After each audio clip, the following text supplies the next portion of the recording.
a wet body, a bone-dry floor. On April 24, 2018, David Tronnes gave the performance of a lifetime to a 911 dispatcher. He was wailing, screaming, and sobbing. But when police walked in, they didn't find a crime scene of a frantic rescue. They found a stage set.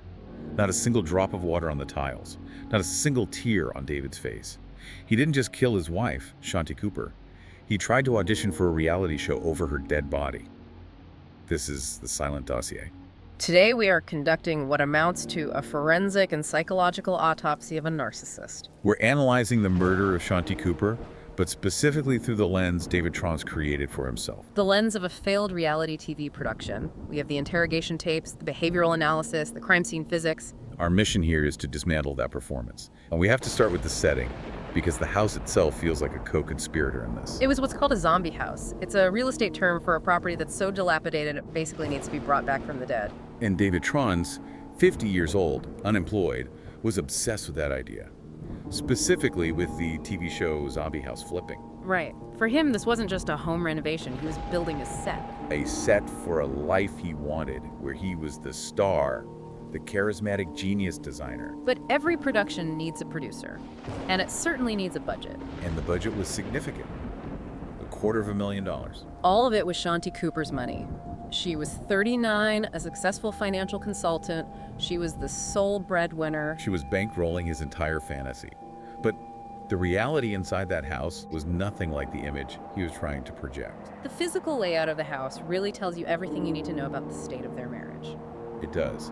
Shanti was living in what she called her fortress upstairs, a self-contained apartment she built just to get away from him. And David was sleeping in the garage with the dogs. So the conflict here feels inevitable, and it comes to a head just 6 days before the murder. Yes, with Keith Ory, the actual producer of Zombie House Flipping. David set up a meeting hoping to get his project, his set, featured on the show. This was his big break. And Shanti ruined it for him. In his eyes, yes. She was hostile. She refused to sign the production releases. She essentially threatened to shut it all down. She was canceling his show. You have to view that through the pathology of a narcissist. She wasn't just closing a checkbook. She was annihilating his entire identity, humiliating him in front of the very person he was trying to emulate. That's a wound a personality like his cannot tolerate. It's an existential threat. Which brings us to April 24th. Shanti is dead, and David is in Interrogation Room 6. This is the first act of his performance. The waiting game. Detectives leave him alone for 4 hours and 9 minutes. That's a deliberate tactic. Oh, absolutely. It's designed to spread cognitive load. An innocent man would be frantic, pacing, desperate for information. David is composed. He sits in silence. And when he finally needs something, he knocks politely on the door. And says, "I'm sorry to bother you." His wife is dead, and he's apologizing for being a bother. He's not a man in crisis. He's a man trying to be a good suspect. He's managing his impression. Rehearsing his lines. But then he makes a critical biological error. The analysts call it the Snack Anomaly. He tells the detectives he is starving. And asks for peanut butter crackers or saltines. This request isn't just odd. You're saying it's a confession. It is a biological confession. It comes down to the autonomic nervous system. When you experience acute trauma, like finding your spouse's body, the sympathetic nervous system kicks in. Fight or flight. Exactly. Adrenaline, cortisol.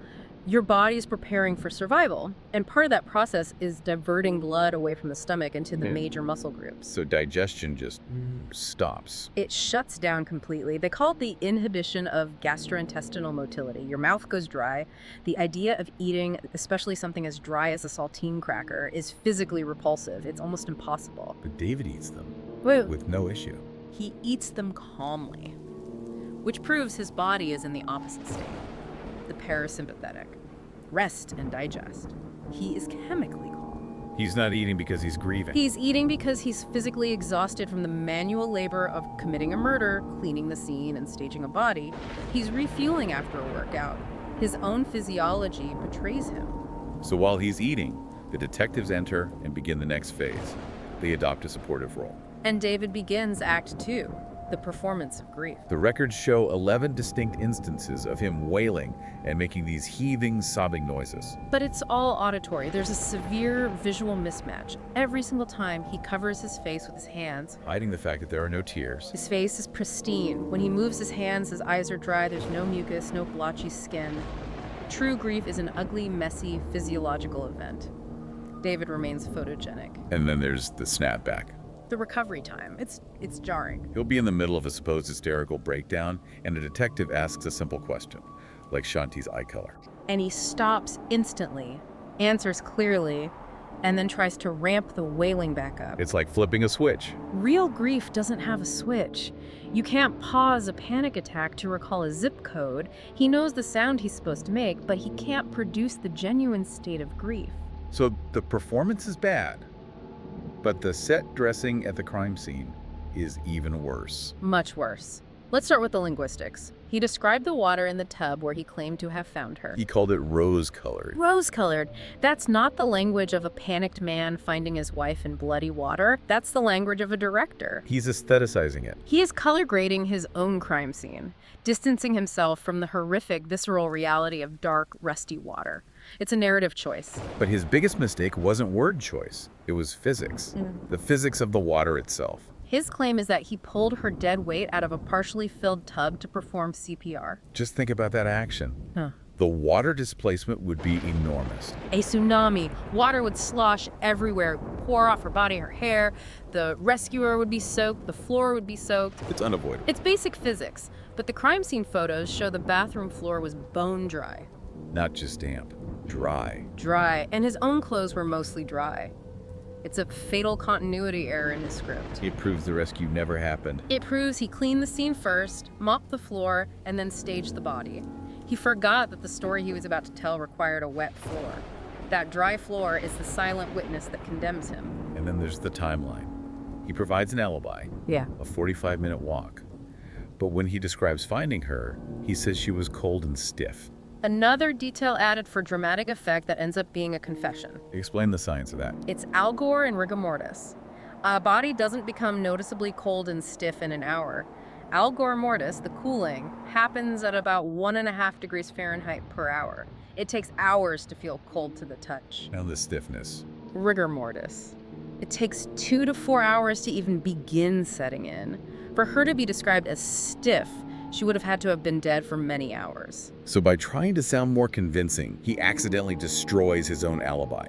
He describes the body as it was when he staged it hours after the murder, not as it would have been if he had just found her. And finally, the detail that freezes the clock. The single earring. This is the Cinderella clue. A single diamond earring found on the nightstand in the bedroom. Shanti was found wearing pajamas. People don't put on pajamas and one earring to start their day. No. This tells you the attack happened the night before. She was in the process of getting ready for bed, taking her jewelry off. The attack didn't happen in the bathroom that morning. It happened in the bedroom the night before. And he missed that one detail when he moved her body and reset the scene. That earring freezes the timeline to the moment the assault began. So with all of this, the detectives know. And the tone of the interrogation shifts. The climax. After hours of playing the supportive role, Detective Sprague drops the mask. She looks him right in the eye. And tells him, you fake cried for about 7 or 8 hours today. Not one tear came out of your eyes. The performance is over. His audience is no longer buying it. Then they apply psychological pressure. The polygraph bluff. They ask if he'll take one. He has to say yes to maintain the innocent persona. They say they'll go get it set up, and then they leave him. For another 2 hours. Just letting that threat, that anxiety simmer. They're waiting for the confession. But it never comes. Instead, we get this ultimate moment of narcissistic delusion. It's 14 hours later. He's been interrogated all day. He's been directly accused of murdering his wife. They take his booking photo. And he smiles. A huge, genuine, toothy smile, like he's taking a headshot for an acting gig. Why?